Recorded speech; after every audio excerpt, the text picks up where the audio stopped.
Two teams that don't see a lot of each other are heading for Great American Ballpark. Well, one of them lives there. The other one, Toronto Blue Jays, they're heading down to Cincinnati to face the Cincinnati Reds. This is going to be a fun series because I think this pits a team that is a couple of years ahead of where the Reds are right now, and the Reds hope to get to where the Jays are currently.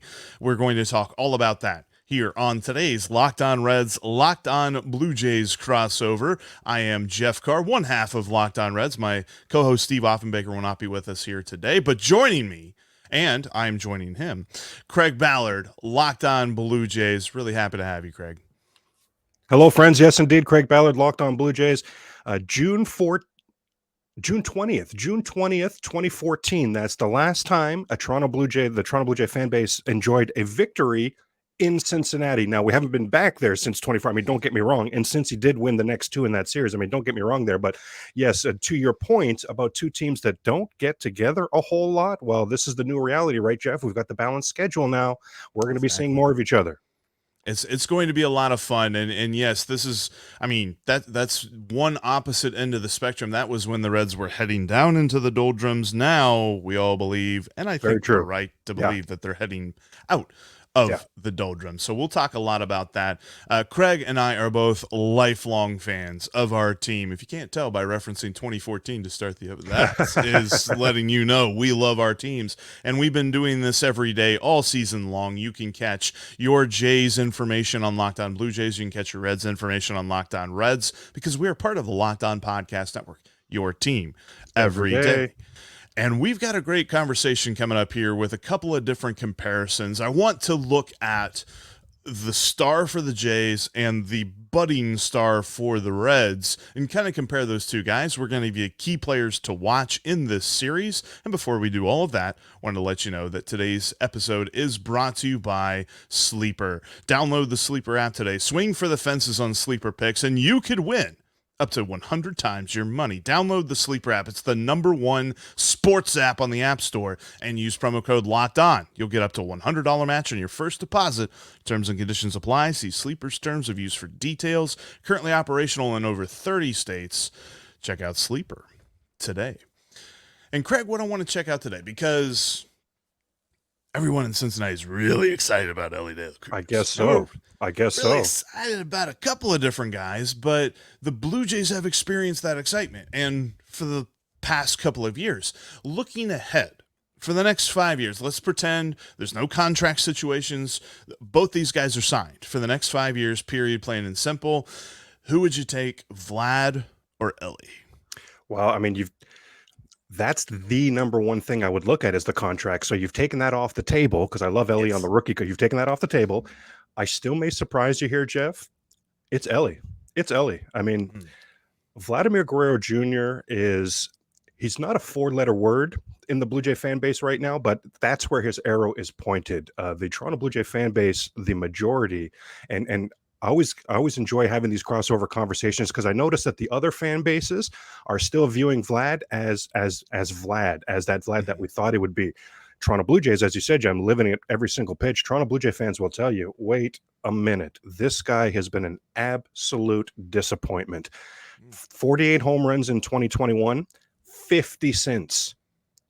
We just crossed over. We just crossed over the 75% mark of this season. So the season and 3 quarters that have followed the 48 home runs, 50 total.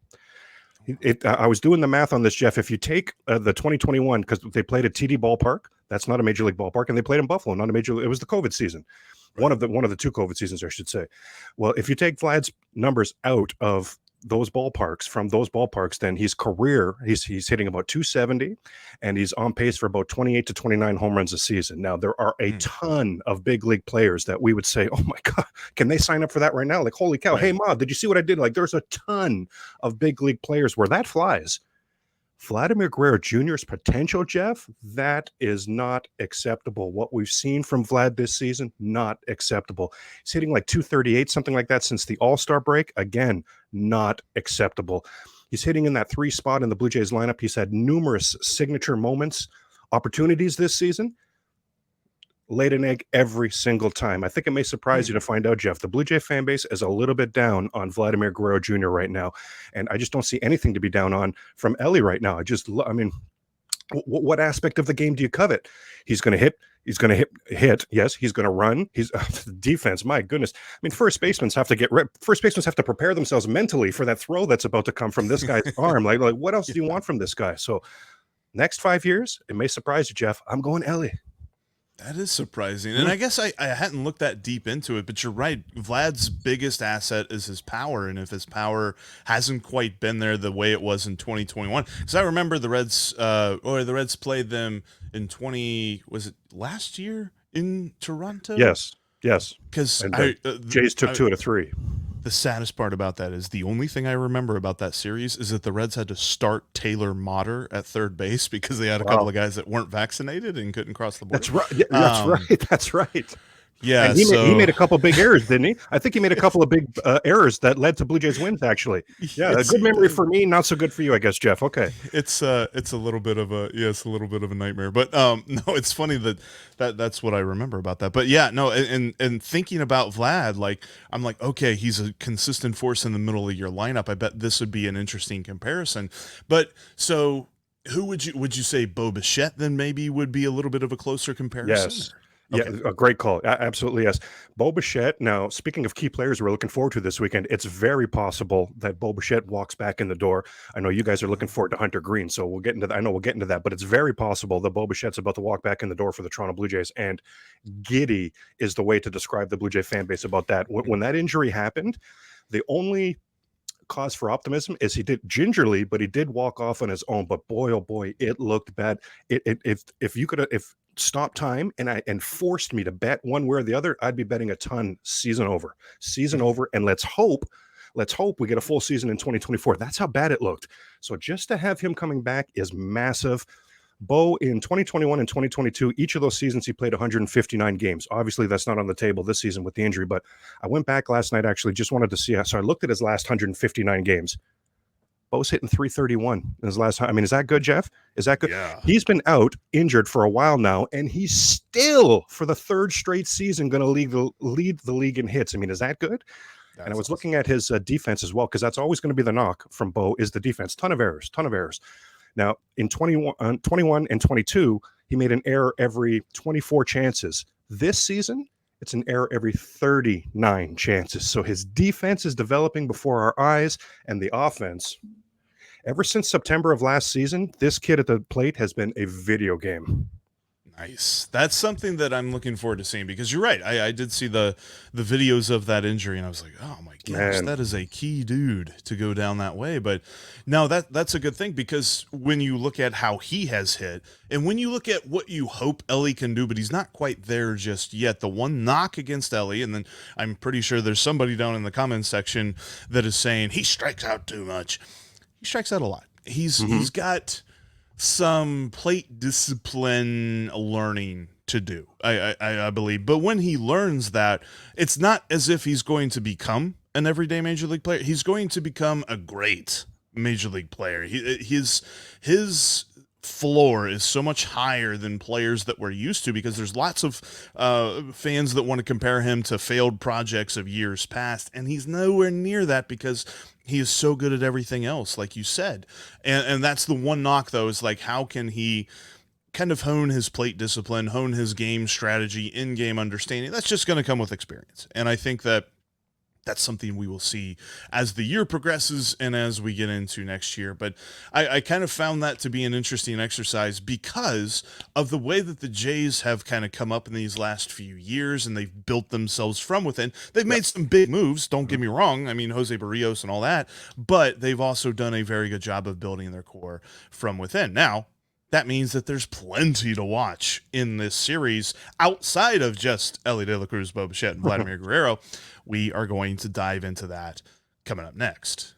Before we do, though, I want to tell you about our sponsor today, and that is Sleeper. Today's episode is brought to you in part by Sleeper, who wants to give you the chance to win 100 times your money Man, that sounds pretty good right That'll there. work. Yeah, that'll work. You get that kind of payout. I don't know who doesn't want that. And you could do that on just 2 or more fantasy baseball picks. Sleeper now offers up to 100 times payouts for up to 8 pick contest. All you have to do is choose as many as 8 players that you like. Maybe you say Elly, Bo, Vlad. Maybe you pick I don't know. Looking at Matt McClain, maybe. Pick a couple of guys. Pick your favorite stats. Go more or less on those stats, like homers, strikeouts, hits, and more, and then get your picks right, and you could win big. Check them out today. They are the number one sports app on the App Store. And like I said, you can pick your favorite players and go more or less on your favorite stats. Plus, entries can be made in 30 seconds or less. It's that easy. Plus, if you want your money quickly, they can do that too. Safe and fast withdrawals. Use the promo code Locked On, and you'll also get up to a $100 match on your first deposit. So you get 100 times your money on your bets. You get a $100 match. Check out Sleeper today, number one sports app in the store. Terms and conditions apply. See Sleeper's terms of use for details. Currently operational in over 30 states. Check out Sleeper today.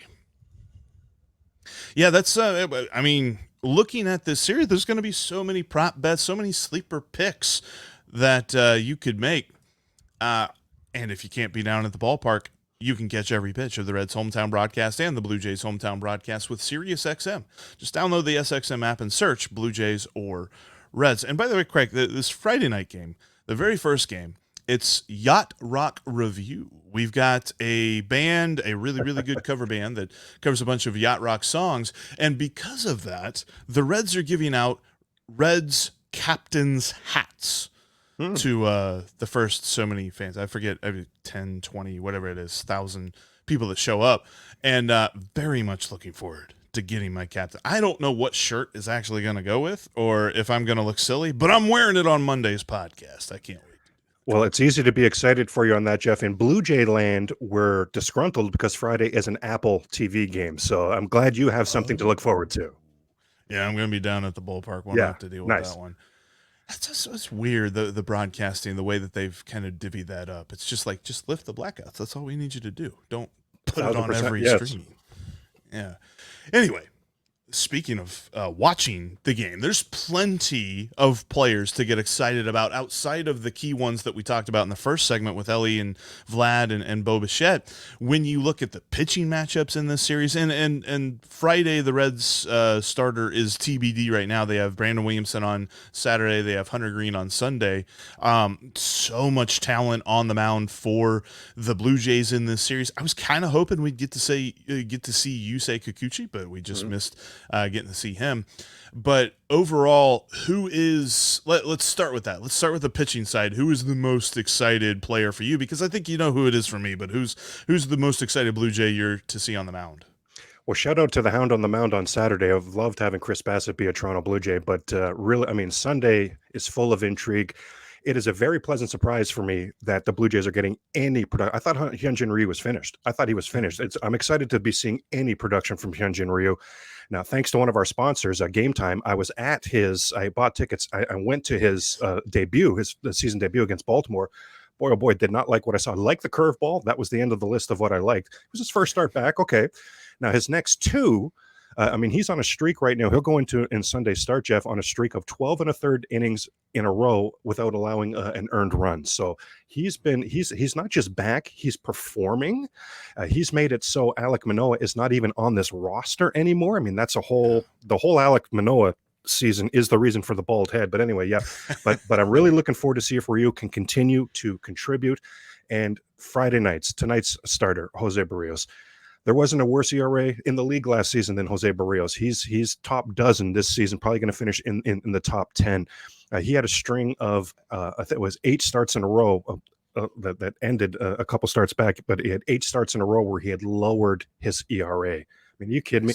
The first 2 starts of the season for Jose Barrios, he allowed 8 earned runs and 4 earned runs. He was 2022 bad, Jose Barrios, in the first 2 starts. He's had 22 starts since then, Jeff, and his ERA is 2.27. Is that good? I mean, on its own, that's good. Let alone this is the guy. This is right on the heels of the worst ERA in the league. So massive shout out to Jose Barrios. I'm very excited. And anytime, and it's every game these days, right? No such thing as a complete game these days, but this Blue Jay bullpen has become very exciting, and a couple familiar faces in your NL Central world. Genesis Cabrera has been fantastic for the Toronto Blue Jays, and Jordan Hicks.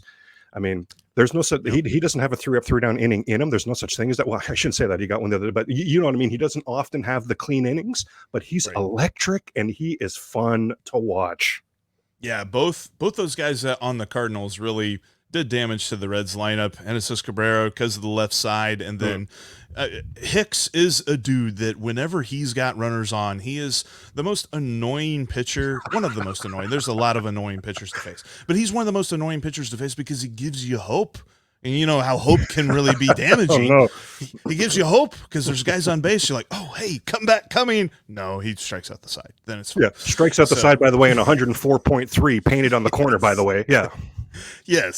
So it's going to be interesting. I do remember in the 2022 series, I believe we faced Hyun-Jin Ryu, and he was in the midst of a strange season, but he worked the Reds because there's something about that off-speed stuff that really just gets to the Reds lineup usually. However, this is a much different team than it was last year. So I'll be interested to see how that goes.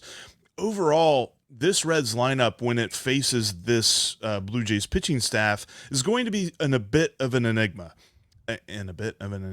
How about I talk? Last two games, they were shut out against Logan Allen, the rookie, and they absolutely destroyed Noah Syndergaard and scored 7 runs in game 2 against the Guardians. So I'm not really sure what to expect right now because during the middle of the summer, this team was scoring runs in bunches, and here over the last 2 weeks, the lineup has become very inconsistent. So I'm going to be curious to see how they respond to these top flight pitchers because, yes, Barrios, Bassett, Ryu have done it in some capacity for their entire careers. On the Reds pitching side, yes, I am absolutely pumped about Hunter Green's return because Hunter Green returning means that Luke Weaver is no more. Luke Weaver was DFA'd the other day. Look, and he is a guy that I'm sure he's very nice. Probably shout out to the Weaver family, right? Yeah, shout out to the Weaver family. Maybe he has a very nice stamp collection. I don't know. But at the end of the day, he was terrible on the mound for the Reds. Absolutely everything said. And we talked about it yesterday, so I won't go through all the stats, but during this year, he's made 22 starts, and in the first inning of those 22 starts, opposing batters had a 396 average against him and a 730 slugging against him in the first inning. I didn't even know slugging could go that high. Holy moly. Yeah, I know, right? So you get Hunter Green back. Hunter Green, it's not going to be that bad. Now, he might not be ace Hunter Green level for his first start, but he's definitely going to be much, much better than that. So I'm looking forward to seeing what he brings to the table on Sunday. And then the other thing for me about Brandon Williamson is that we really have seen a lot of great stuff from him recently. He started off the year very much looking like a rookie, very much looking a little bit, is he going to stick? Is he going to not?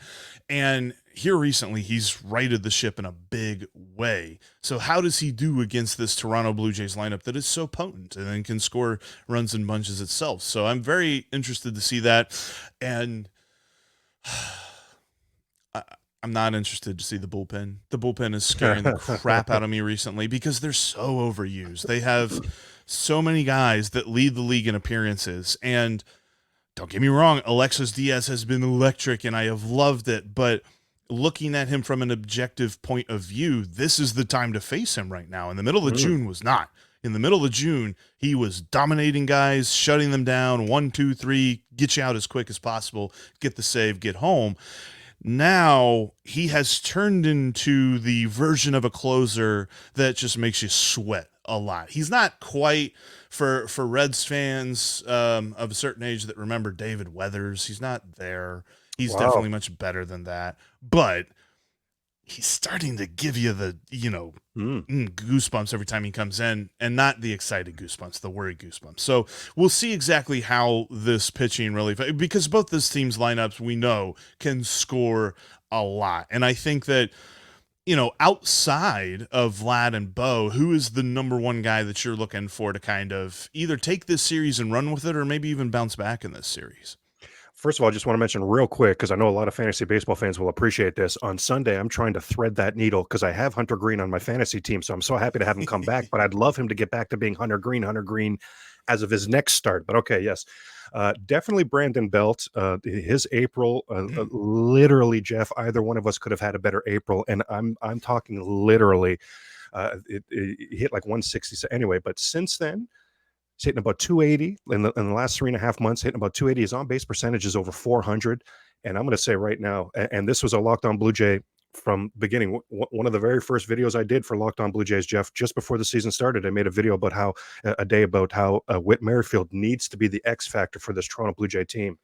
Mission accomplished. He has been sensational. George Springer has struggled mightily. George Springer been a leadoff hitter his whole life. George Springer's out of the leadoff spot. Whit Merrifield into the leadoff spot, and he's continued to hit. His nickname is 2-Hit Whit. We've seen 3 and 4-hit Whit, if you can believe that, often this season. So very, very excited to see Whit Merrifield. There's nothing that could happen this weekend that's going to be more exciting than seeing Bo Bichette come back. I'll say that. And the last one I'll mention, because he's just been deplorable at the plate, sensational as advertised defensively, but Dalton Varsho at the plate has been such a nightmare. But lately, he's coming on a little bit. And Locked On Blue Jay everydayers will know we're constantly deep diving the pitching matchup in the ballpark as it compares to Dalton Varsho. We're constantly looking for, hey, is this a pitcher? Is this a ballpark that could kickstart Dalton Varsho?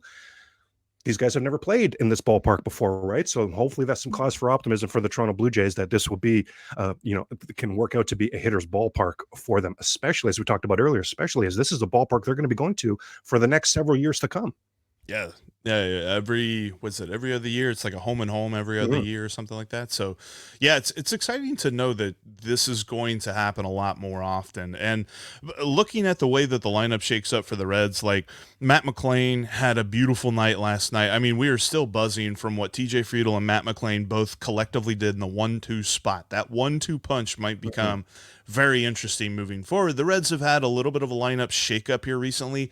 Up until last week, Elly was leading off for a bit, and I think that eventually that's where he's going to slot into. It's just his plate discipline does not make him a very good leadoff hitter right now, but TJ Friedl is the best dude at getting on base for this team. Will Benson might be second best only because he hasn't played near as much as TJ Friedl is, but TJ Friedel's going to get on base. Matt McLain's going to do whatever he can to get him around and over and in, and then you've got the middle of the order that can do so many different things with Elly, Steer, and Encarnacion Strand that are just going to be able to hit the cover off the ball, but they're also going to be able to drop in hits and run the bases, and they're not the typical middle of the order that you think of, that it's a bunch of just, hulky guys that aren't really going to run that much, but they're going to hit the ball a country mile. They can do a little bit of everything. But yeah, Will Benson's my dude. Like I said in the preseason, I thought he was going to become an everyday player for this team after they got him from the Guardians. He started off super rough, but he has been so good ever since he was called back up at the end of May. He was sent down for a couple of weeks just to kind of figure out what's going on with him. And ever since the end of May, he has been an all-star level performer. Wow. And he hits in the 8th or the 9th spot on our routine basis. We always joke, Craig, it's like he's the league's best number 9 hitter. And it's kind of like whenever Jamal Crawford was winning 6th man of the year in the NBA every year. It's like it's because he's not a 6th man. Like Will Benson is not a number 9 hitter. It's just that's where he ends up in the Reds lineup. So it's going to be very interesting to see how this series really shakes up, because I think these two teams are super talented. I think the Blue Jays are a few years ahead of where the Reds are right now. The Blue Jays are where the Reds want to be in a year or two, and because of that, I want to get your take as to how the last couple of years have gone. Maybe you can give us some insight as to rooting for a young team that's on the come up. That's what we're going to talk about coming up next. Before we jump into that, wanted to remind you, you can catch every pitch of the Reds and Blue Jays hometown broadcast on SiriusXM. Just download the SXM app and search the word Reds or Blue Jays. And thanks for joining us here on this Locked On Reds, Locked On Blue Jays crossover. We are breaking down a series that hasn't happened very often in the past, but will happen at least once a year moving forward. So excited to see that. And one of the reasons that I'm very excited to watch this Blue Jays team is because of the talent that has been built in this core. And as the cores kind of come up, Craig, these last few years, and yes, playing in the AL East is much different than playing in the NL Central, but how have the last couple of years been? Has there been moments where you wanted to pull your hair out or pull your hair? No, I'm just kidding. But how have the last few years been as a Blue Jays fan? It's interesting. I'm really glad that you highlighted the differences in the divisions, because that is going to be a night and day difference when it comes to the Blue Jays growth and the Reds growth. The Blue Jays growth was what I do appreciate the most about Shapiro and Atkins, the current regime here, is that they have built a sustainable contender. It's been a few years now since the Blue Jays have been a playoff contender. I would bet you cash money they'll be a playoff contender next year and the year after, to be honest, because of this core that's been built here. Similar things happening in Cincinnati, but for the Blue Jays, building that core was never going to be sufficient because of the American League East. You were going to have to spend money because everyone else was spending money. Well, we talked about Hyunjin Ryu earlier. Even Scott Boras will tell you that was the indicator that the Blue Jays were back in business, that Hyunjin Ryu contract. The very next offseason, George Springer. The very next offseason, they re-up a year early with Jose Barrios. This offseason, Chris Bassett. So I don't know that the Reds will necessarily need to go that route. At some point, I do think you're going to need to spend some money to bring some people in. Don't get me wrong on that. But I just think from the AL Central standpoint, just building, I think you can build a sustainable contender through your farm system, and then to go to the next level. So be competitive in the Central, then to go to the next level when we're talking about winning a playoff series, being a legitimate contender. I do think the Reds will have to spend some money, but that has been the best part of the last couple of years for the Toronto Blue Jays, is it is a perennial contender. So I do have my hats off to Shapiro and Atkins for that, but I definitely acknowledge that a huge part of that, Jeff, is that what is there, 19, 20 wildcard teams now, wildcard spots now? So I do acknowledge that that's in there, that's part of this scenario, because I don't think the Reds in the National League are going to be wildcard contenders. I think the path to the playoffs will be winning the division. So it is going to be a little bit different as far as that growth there. But absolutely, yes, if anything, I may say, I mean, if it's possible, I mean, fan is short for fanatic. So I get that this is easier said than done, but if you can temper your your expectations, and I say that because here we are. We just talked earlier. You were stunned that I would take Elly over Vlad. I mean, Vlad is not progressing towards that huge contract that he thought he was going to want, right? So there could be steps backwards. Kevin Biggio is red hot right now, but Kevin Biggio was a downright four-letter word in the Blue Jay fan base. Remember, that was Biggio, Bichette, and Vlad that all came up together. So I guess, long story short, I guess, Jeff, basically is be prepared to understand that not all the prospects that you're really excited about right now, not all of them are going to work out. A, and B, what you're going to see is that's actually going to be okay. That's actually going to be okay, especially if you have that commitment from the ownership that when the time is right, when you've built something sustainable, you are going to be pleased with the budget. We are going to open up the purse strings when that time is right. That's what happened. You think about Shapiro and Atkins, they built that sustainable contender in Cleveland. Yes. Right as the playoff window opened, here's Rogers, the Blue Jays owners, online too, saying, hey, Mark Shapiro, you know he went through all those lean years in Cleveland. Oh, my God, sleepless nights. You finally built it. You're finally seeing the fruits of your labor. How'd you like to come to Canada and do that whole heavy lifting thing all over again? They must have been clear to him that, hey, we do need you to do some of the heavy lifting. We'll be honest, the first couple seasons, we will need that. But once you've got it to be a sustainable contender, you're going to be thrilled at what your budget's going to be. So I think that aspect has to be similar in Cincinnati. At some point, you're going to have to cut a contract to somebody. And what I'm excited about from you, Jeff, on Cincinnati's standpoint is because I like a lot Chase Petty. I like a lot in the Cincinnati organization. I think it could almost be like a Tampa Bay organization in that I could see you guys making a key trade this offseason for one of these younger players and not even noticing, because for the Blue Jays, I would say the young players coming up, it was more quality. But the Reds, you guys have some quantity as well. You guys have some guys plural to get excited about. So I think similar situations, yes, in that your excitement window is just opening now, just like it did for the Blue Jays a couple years back. But your path to contention in Cincinnati, I think, is going to look a little bit different than it did in Toronto. And really, as you said, as you started out by saying, one of the big things here, one of the big factors is that division. I mean, the Reds could be ready to be big boys in that division much quicker than the Blue Jays ever could have been big boys in the AL East.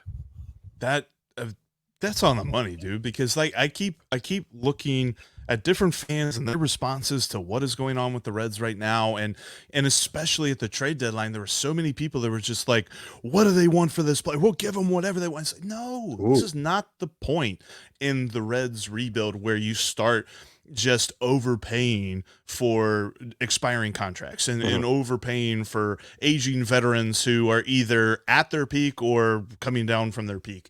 Like, this is the kind of team that, like you said, with the Blue Jays, can build sustainable success. And that's something that Nick Krall has said, much to the chagrin of a lot of people, because the way he worded it, he said, we're going to get rid of peaks and valleys. And he said, oh yeah, who wants peaks? We don't want a peak. We, like, people took it all the wrong way because, well, we're in the middle of a long series of unfortunate events for this Reds team. But I think we're finally coming out of that. And kind of like you said, like, to build a team in the AL East is super different from building a team in the NL Central. Like, the way that the Brewers look, the way that the Cubs look, the Reds could be on top of this division for multiple years, and that's only if they just stay the course. They fill in the gaps, they find the margins where they need to get better, and they get better that way. And I don't necessarily know that we've had that one contract that really lets us know that ownership is ready to spend. They finally just signed someone to a long-term deal. They signed Hunter Green to a long-term deal this season. And we saw that and we said, okay, them doing this right now is a signal that they're going to do this for multiple different players, but they have not there's not been any rumors. There's not really been any movement toward another contract with anyone else at this point, because at the time, the ready-made next dude was probably Jonathan India. But ever since then, it's kind of become clear that he might actually be the extra man once you really sit down and look at this roster in the offseason. So we'll kind of see how all of that plays out. But just your perspective on that is really what I want to get. And that was right there on the money. That's right. Kind of what I was hoping you to say, because after a beer or two at the ballpark while I'm watching the game, I'm sitting there thinking, I'm just like, you know what? What if not everybody just constantly gets better every year? Like, what if there's a guy that takes a step back, like a Vlad or something like that? And how are people going to handle that? Because do you see a couple of strikeouts from a guy on a given day, and there's a couple of fans that are, yeah, get him out of here. We want somebody else. Come on. And you're like, baseball is a patient game, and I think not a lot of fans really understand that. And I'll say as well, Jeff, when you talk about the fans that really wanted, hey, what do you want for this player? We'll give you anything. Boy, oh boy, I would massively caution against that. There is no trade on the table at this year's trade deadline where the Cincinnati Reds become better than the LA Dodgers. There was no trade on the table at the trade deadline this season where the Cincinnati Reds became better than the Atlanta Braves. So this was not the time to pull a trigger like that for the Cincinnati Reds. It's going to come, and that's exciting for the Reds. It's sooner rather than later. Like you said earlier, hey, this contention window thing, this is pretty cool. It's come quicker than we thought it would come. But it's a contention window. Your regime is not in charge of the 2023 Cincinnati Reds. Your regime is in charge of the Cincinnati Reds, right? The whole pie, the whole thing. Right. We're not looking at a window in time of an MLB The Show franchise. We're looking at everything.